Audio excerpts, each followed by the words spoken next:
तर त्या हिशोबाने मागच्या काळामध्ये जे खासदारकीची निवडणुका झाली त्या निवडणुकामध्ये महाराष्ट्रामध्ये कुठल्याही अल्पसंख्याला तिकीट देण्यात नाही आली. तर बरेच लोकांनी त्याचा हावभाव केला, बरेच एनजीओनी हे केलं होतं. त्या टायमालाही मी सांगितलं होतं की हे राज्याचा चुनाव नाही, हा देशाचा निवडणूक आहे आणि देशाच्या निवडणुका बाकीचे राज्यामध्ये जिथे काँग्रेसला चांगले तिकीट मिळाले तिकडे त्यांना रिप्रेझेंटेशन देण्यात आलं आणि ते निवडून पण आले.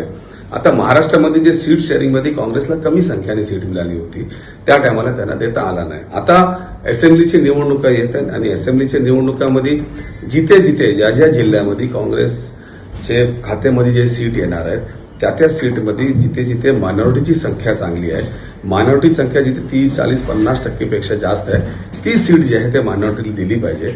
याकडून आमचे प्रतिनिधी जास्त येतील अशी मागणी मी आज आमचे जे नेते आहेत त्यांच्या समोर ठेवणार आहे आणि ही गरज पण आहे. कारण आपण बघितलं तर ज्या हिशोबाने संख्या असली पाहिजे ते कुठेतरी कमी पडत आहे. म्हणून हे सगळं प्लॅटफॉर्ममधून आवाज येत आहे. आज एनजीओची आवाज येत आहे, बाकी लोक बोलत आहेत.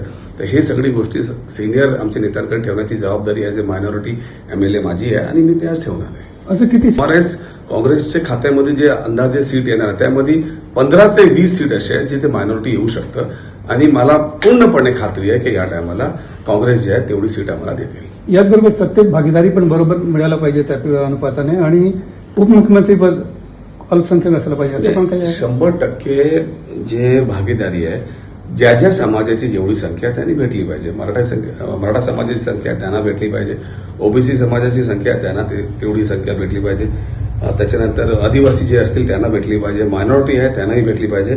तर एकदा पहिल्यांदा निवडणुका झाल्यानंतर जेव्हा किती कोणाला काय पद येणार आहे, पोर्टफोलिओ कोणाला काय येणार त्या टायमाला आपण सांगू शकतो की आम्हाला हे मायनॉरिटीला भेटलं पाहिजे. आता सध्या निवडणुका होऊ द्या, एकदा त्यामध्ये निश्चित झाला की कोणाला कुठला पोर्टफोलिओ येतो त्यानंतर डेफिनेटली चांगले 4-5 पोर्टफोलिओ त्यामध्ये एक जे आहे मायनॉरिटीला दिली पाहिजे.